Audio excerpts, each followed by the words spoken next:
Okay, so right now what I want to know is if you have a boyfriend who lives with his ex-girlfriend and he says it's just a roommate thing, should you demand he ends it, moves out, and get his own place for your comfort? I think it should be looked into really, really, really deep. Because the first answer that I would say is probably yes. He needs to end it. He needs to get his own place. He needs to move out.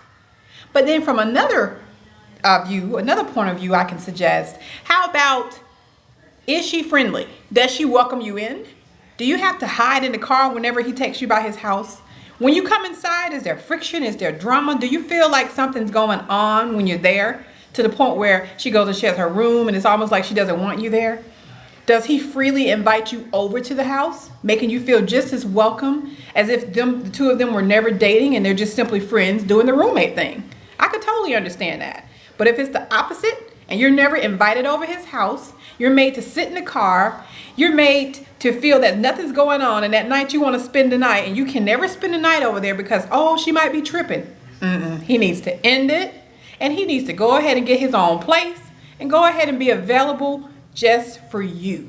Should be no share thing, no twosome, no threesome, none of that. It's all about you two. And if he can't understand your perspective, especially if you're feeling uncomfortable about it, then you may need to rethink that relationship.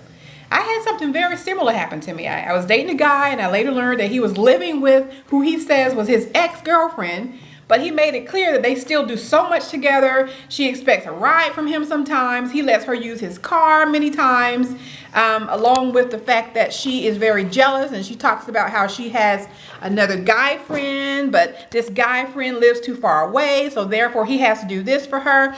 He still was watching her kids.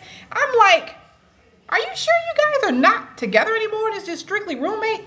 I couldn't deal with that, and along with a few other things, but that's another subject. I can honestly say, if she befriends you and you can tell that is nothing but business between them, then by all means, go ahead and allow him to keep his roommate. But don't let him keep it forever, because when are y'all going to be together? But if on the other hand, you feel something's going on, and you know that female intuition thing, that thing where you just feel like he's not being exclusive to just you, I'd make him end that bad boy. I'm Tinzley Bradford with AndYouWannaSeeMyFeet.com, answering Tina Tobin's question of the day, which was, my boyfriend still lives with his ex-girlfriend. Should I make him break up with her and move out? Hope this advice I gave you was helpful. And make sure you visit loveandbelieving.com to see the rest of the advice panel's advice on this subject. And I hope you have a wonderful, wonderful day. Make sure you visit loveandbelieving.com for the rest of the advice panel's advice on this subject. And have a wonderful, wonderful day. Make him move out.